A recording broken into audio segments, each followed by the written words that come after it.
They judged him by his clothes until his account balance appeared. The bank was quiet that afternoon. Soft music played in the background, keyboards clicked, and people waited impatiently in line, eyes glued to their phones. That's when the old man stepped forward. He was 90 years old. Thin frame, bent back, hands trembling as he leaned on a wooden cane polished by decades of use. His coat was clean but old, buttons mismatched, shoes carefully repaired more than once. He smiled politely at the counter. "Excuse me, young lady," he said softly. "May I know my account balance?" "Balance?" The bank manager glanced at him. Her eyes dropped to his worn clothes, then to his shaking hands. She forced a small smile, the kind that hides judgment. Sir," she said, lowering her voice, "are you sure you still have an active account?"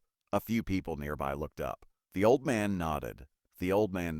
"I've had it for a long time." She sighed, clearly annoyed, and typed his name slowly, almost lazily. A quiet chuckle escaped her lips. "Accounts like this usually have pennies left," she muttered, not realizing others could hear. A young man in line frowned. A woman crossed her arms.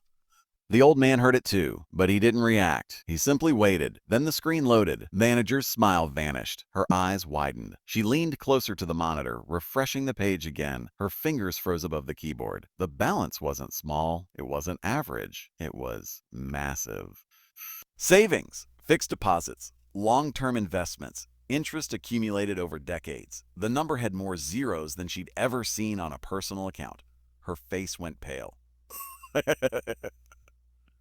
"Sir," she stammered. "Sir, could you please confirm your ID again?" The old man calmly handed over a faded card. She checked. It was real. The room went silent. People who had been scrolling on their phones were now watching. The whispers started.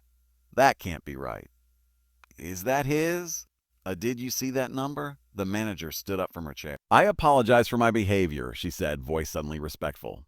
"Would you like to step into the private office?" The old man shook his head gently. "No need," he said, gently. "I just wanted to know if my money was still there." She nodded nervously. "Yes, sir."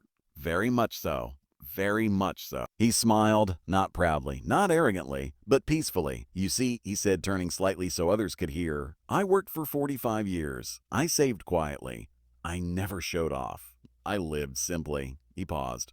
"I didn't come here to impress anyone." The manager lowered her eyes. "I came to make sure my granddaughter's education fund is safe," he continued. Because money isn't for showing, it's for protecting the people you love." Silence filled the bank. The manager swallowed hard.